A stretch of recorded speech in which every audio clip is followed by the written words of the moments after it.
A Christian nurse is challenging her former hospital after being forced out of a job because she wouldn't remove her small cross necklace. Mary Onuoha was told her small gold cross on her neck, which she had worn for over 40 years as a symbol of her deep Christian faith, was a health and safety risk and must not be visible. There's been no good reason shown to Mary on why her cross is a risk, while people of other faiths were allowed to wear their jewelry, saris, turbans and hijabs without incident.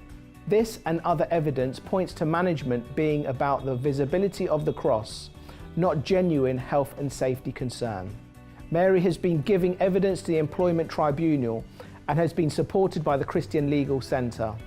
To tell us more about this case, we're now joined by Roger Kiska from the Christian Legal Centre. Roger, welcome to the programme. How are you doing? I'm fine. Good to be on with you. Thank you. Thank you so much for joining us. Now, Roger, can you kindly give us an insight into this particular case and how the Christian Legal Centre are able to treat Mary's case? Well, sure. Well, Mary is a devout Christian, and for 19 years she's worked as a frontline nurse for the NHS. She's worn a cross that entire time as a manifestation of her faith. She sees it as part of her calling. Her faith is intertwined quite intimately with her vocation to be a nurse. For 18 years, the entire time she's worn that necklace, there's not been an issue with infection or it coming off. And all of a sudden, for some reason, her line manager and others at that NHS Trust deemed it a health and safety risk, while at the same time allowing other religions to wear their religious jewelry, and not just other religions, but secular jewelry to be worn at all. So the argument is at the Employment Tribunal that this is a clear case of discrimination, that they've singled out the cross as something that can't be worn, but other jewelry is fine. Roger, what are your thoughts on the way that Christians are being treated in Britain at the moment and unable to freely express their beliefs? Well, you know, at the Christian Legal Center, I mean, this is what we do. We help Christians who have suffered a detriment because of their faith. And having been there a few years, I can say that over the last 2 or 3 years, we've seen an exponential increase in the number of inquiries.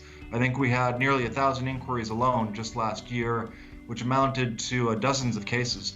So it is troubling that Christians, simply for manifesting their faith, are getting punished, whether it be through employment, street preachers being arrested, university clubs with Christian ethos, like pro-life clubs, being told that they can't be on campus anymore. So it's very troubling indeed. Give us an insight into your thoughts on the British government at the moment. Are they doing enough to stand up for Christians? And if not, what more could they be doing? Well, there's certainly a distinction between how the government is dealing with the issue of persecution abroad versus how it's doing with intolerance and discrimination within the United Kingdom. I think there have been significant efforts, at least recently since the Truro report, to address Christian persecution abroad. But in doing so, they've largely ignored the fact that intolerance towards Christians is greatly on the rise in the United Kingdom. The Christian Legal Center will be publishing a report on this, evidencing the wide amount of discrimination facing Christians in their daily lives in the coming months. What advice would you give to our viewers who are watching us today and feel frustrated of seeing Christians being persecuted in Britain for their faith? What hope would you give to them today?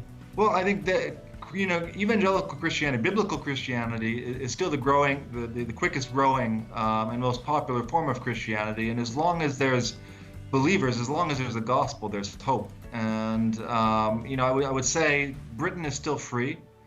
We have freedom of speech, freedom of religion. So really know your rights, because in a lot of these cases we win based on the law. The law is good. It's illiteracy to what Christians believe and to how that is manifested in the law that's been the problem. So if more Christians just put their head above the parapet, I think everything will be just fine. For someone who may be hearing about Jesus Christ for the very first time, how would you explain your relationship with him? Well, I was saved when I was 19. It completely changed the direction of my life. It led me to this vocation of being a lawyer in the area of religious liberty to support the gospel. And it's the, you know, I'm not going to say it's a decision. It was something that came, you know, through the Holy Spirit, and it's been amazing. And really, you know, for anyone who's searching and questioning, I would say just let it into your heart, because it's a wonderful, wonderful life to live, knowing the Lord. Roger Kiska from the Christian Legal Centre, thank you so much indeed for joining us. We're praying for you and your team. Thank you.